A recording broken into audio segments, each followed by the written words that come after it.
Now we're going to have a look at a sometimes cliche but extremely important part of Flash, the preloader. At the end of these next few lessons, we're going to end up with a working preloader, and I've included my version of it in your work files. Because the file size of Flash presentations can easily become quite large, containing images, sound, and embedded video, sometimes it's necessary to let the viewer know when they first load your Flash that it's taking some time to load, and roughly how long it's going to take. If you don't do this, many people will just move on to another web page and you've lost your chance.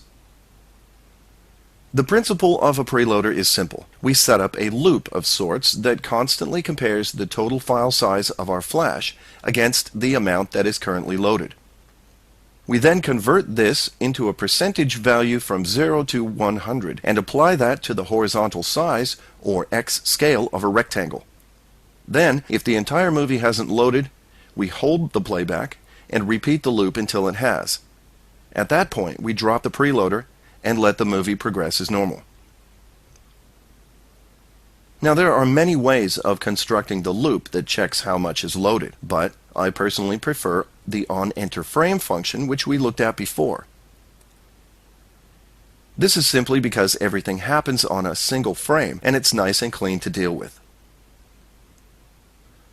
Okay, before we can have a reason for a preloader, we need to have a document big enough to warrant one. So let's use the testvideo.avi file from your work files to fill this document out a bit. Create a new layer and add a keyframe at frame 5. Now let's import the video to the stage.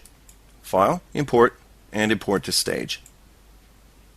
Grab the testvideo.avi file, click Next, and make sure that you embed this video in the timeline. Otherwise, our file size won't be big enough. We don't really care about the settings here, so click through all of this dialog and import the movie.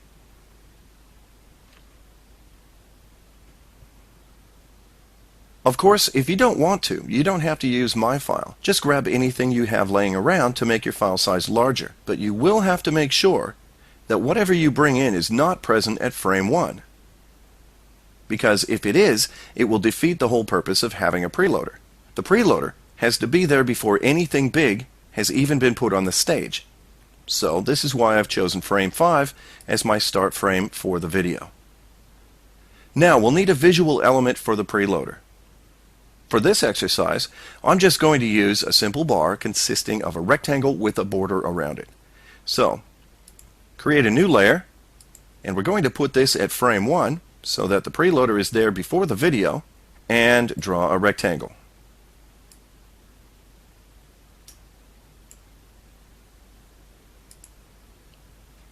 You can fill this with whatever you like, but I'm going to make it somewhat pretty by putting a linear gradient on it and rotating the gradient to give the bar a somewhat 3D appearance.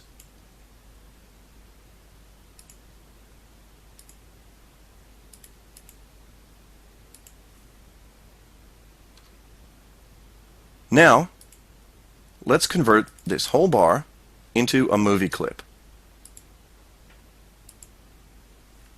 I'm going to call it Preloader Assembly _MC, and as always, make sure that we give it an instance name.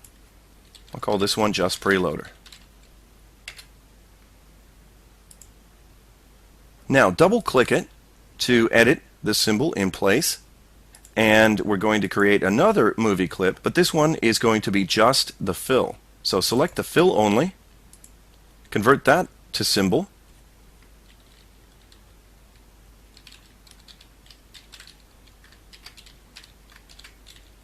give it a name, hit OK, and once again give it an instance name.